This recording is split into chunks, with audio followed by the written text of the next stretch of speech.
Sa nakaraang video guys, napag-usapan natin yung nung ibang klase sa pagninegosyo ng isda, yung mapagpilian. Mayroon tayong mapagpilian na na ah, panghuhuli ng isda, mayroon namang trading at saka mayroong marketing. So sa video ito guys, pag-uusapan natin yung negosyo na ng fishing o yung panghuhuli ng isda. Sa palengke guys, sari-sari ang mga isda doon. Pero ang bawat uri ng isda kung minsan paiba-iba ang klase sa panghuhuli. So alamin natin yung kung paano natin nahuhulihin yung isda para yung negosyo natin tuloy-tuloy yung magiging kita. Ang mabilis na guys, yung panghuhuli ng isda, yung sa pamagitan ng pag-iilaw sa dagat sa paggabi. So yun yung yun yung mabilis. Halimbawa, itong yung isdang galunggong, o paano mo huhulihin yung galunggong. So ang isda na galunggong, grupo-grupo yan sila. Bibihira sa galunggong na maghihiwalay.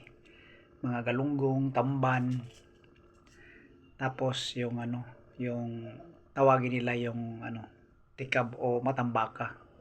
Yung mga isda na yan, sa ilalim ng dagat, grupo-grupo yan. Halos milyon yan sila pag magsama-sama. Ngayon, para mahuli mo siya, kailangan magpailaw ka doon sa dagat. So, dati nung hindi pa nauso ngayon yung generator, uso dati yung tinatawag na Petromax, yung digaas lang.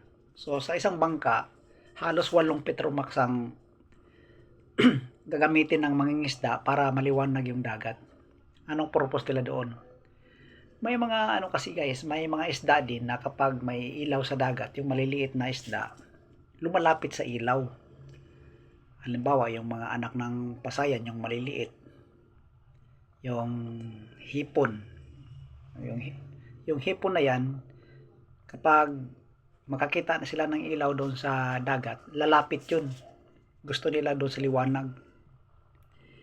Ngayon, pag makita naman ang grupo ng mga isda, halimbawa yung tamban, o di kaya yung galunggong, o di kaya yung matambaka, kakainin nila ngayon yung yung hipon. So ang mangyari ngayon, dahil nagkagulo na doon sa dagat, itong nagpapailaw, tatawag ngayon doon sa yung tinatawag na sensoro, yung bangkang malalaki na nagdadala ng lambat. Sa pag sa pag alapit nila, saka na nila lang ngayon yun iikutan ng lambat. So ang mangyayari ngayon, itong galunggong at saka yung tamban, makukulong yun. Makukulong. Pagkakulong noon, doon na sila mahuhuli. Pag tumitingin kayo sa YouTube guys, mayroon ng mga vlogger ngayon na actual nila na kinakaber yung panghuhuli ng isda. So ganoon yun guys, yung tinatawag na panghuhuli ng isda sa pamagitan ng pag-iilaw. So maraming isda ang mahuhuli ng ganon na volume sa pamagitan ng pag-iilaw. Tapos mayroon ding guys, yung tinatawag na panghuhuli ng isda sa pamagitan ng lambat na tinatawag nilang bulabog. Pero itong bulabogin mo yung dagat, nasa mababaw lang to siya guys. Na kaya yung lambat mo na nasa ilalim ng dagat, kaya mo sisirin. Galing sa taas, sisirin mo sa ilalim. Kasi ang dito sa bulabog, pangkaraniwang mahuhuli, yung mga yung mga mulmol o yung mga isda sa bato, yung itawagin nila. Lahat ng isda na nakatira doon sa bato, mahuhuli nila yon sa pamagitan ng bulabog. Mag-ingay sila doon, yung nila, yung bangka nila, anuhan nila ng sagwan, papaingayan nila, tapos yung iba naman, inano nila yung dagat, parang pinapalo nila ng dagat ng kawayan para yung isda sa ilalim nabubulabog. Pag nabubulabog yung isda dahil may lambat, natatrap sila ngayon doon sa lambat. Yun ang tinatawag na bulabog. Mayroon namang tinatawag na ano guys, yung taan. Ibig sabihin ng taan, yung parang hayaan mo lang yung hayaan mo lang yung mga isda na matatrap doon sa lambat. Ang diskarte naman doon guys, yung yung 'di ba pag alas 6 na ng hapon, yung agaw na yung liwanag at saka dilim. Yung isda din sa ilalim, kung minsan hindi na sila makikita, natatrap. So ang diskarte doon ng ibang mangingisda, yung tinatawag nilang taan, iladlad nila ngayon yung yung lambat nila doon sa sa malapit lang sa tabing dagat. Pagkaladlad nila, halimbawa yung pagladlad nila mga alas 5 ng hapon. Nila yon, ihango nila yon pagka malapit na mag alas 7 ng gabi. Kasi yung dagat pag pag gabi na, yung wala ng liwanag, kung minsan nag-iilaw yun. Yung halimbawa naglalakad ka sa dagat, yung tinatawag nilang amag. So pag may ilaw-ilaw na maliliit, hinahango na nila yon. Paghango nila doon marami na silang isda na nahuli dahil natatrap, dahil hindi na makita sa isda yung ilalim ng dagat. So pag gano'n ang sistema, natatrap sila sa lambat. So gano'n din yon, yung halimbawa alas 4 ng madaling araw hanggat sa magmukhang liwayway, pagkaliwanag na, doon pa rin, natatrap pa rin sila doon. So yun ang tinatawag na taan, yung itatrap mo sila dahil hindi na nila makita yung dagat. Tapos mayroong tinatawag din na yung planking kung tawagin sa Bisaya, yung tinatawag nilang kitang. Ito naman, yun yung napakaraming bingwit. Yung ilagay nila yung doon sa box, gagawa sila ng box na maraming tangsi, tapos maraming bingwit, tapos bumibili sa palengke ng halimbawa tamban, putol-putulon nila yung tamban, tapos sabit nila doon sa sa bingwit. Tapos itong mga bingwit na to, ilaladlad nila doon sa dagat din. Tapos pag maladlad na to, dahil marami namang yung pain, pag kinakain ng isda, nahuhuli ngayon yung isda. Yung minsan sa isang sa isang box, nakakahuli din sila ng halos kung minsan 50 kilos, kung minsan 100, depende sa kumakain doon sa kanilang pain dahil napakaraming bingwit. Yun yung tinatawag na na kitang o planking. Ibig sabihin, marami silang bingwit. Ang pagladlad niyan, kung imaginin nyo, yung parang pagkaladlad ng sampayan doon sa ilalim ng dagat. So yung pahaba. Ngayon, mayroon pang tinatawag na na undak. Itong undak naman, yung pain nila dito, yung parang tila. Maraming bingwit din to. Karamihan naman sa mahuhuli nitong undak, yung galunggong, tamban, tapos yung sapsap, at saka marami pang iba yung nadadaya sila. Kasi yung tila na yon, akala ng mga isda maliliit na pusit. Pag makita doon sa dagat, akala nila maliliit na pusit, pagkain nila yun pala pain na pala yun. So mayroon ding tinatawag na na subid. Yung subid naman, yun yung mayroon kang pain na habang nagsasagwan ka, hinahatak-hatak mo yung nung subid, o di kaya kung may bangka kang di motor, dadahanin mo yung takbo ng bangka mo, yung bingwit mo na may pain na hinila-hila mo, kung minsan kinakain ng yun, ng mga tuna. Mayroon ding guys, yung tawag nito, subid na pangpusit. So sa subid, mayroon ding mga isda ang mahuhuli, either malaking isda at saka pusit, depende sa pain. Ang pusit, yung parang dadayain sila sa pamagitan ng yung Gagawa sila ng kahoy na may tingga sa ilalim, tapos pormahin nila ng pasayan. Tapos pagsagwa ng isa, hatak ng isa, pagsagwa ng isa, hatak ng isa, yung ang tingin ng doon, tingin ng pusit sa ilalim ng dagat, itong pain mo parang tunay na tunay na tawag nito, yung pasayan, yung pagkalangoy niya up and down, up and down. So susungkaban sa pusit yon, doon na mahuhuli yung pusit. Sa naman, doon sa laot, yung mga lugar na marami talagang pusit, hindi na nila sinasubid yun.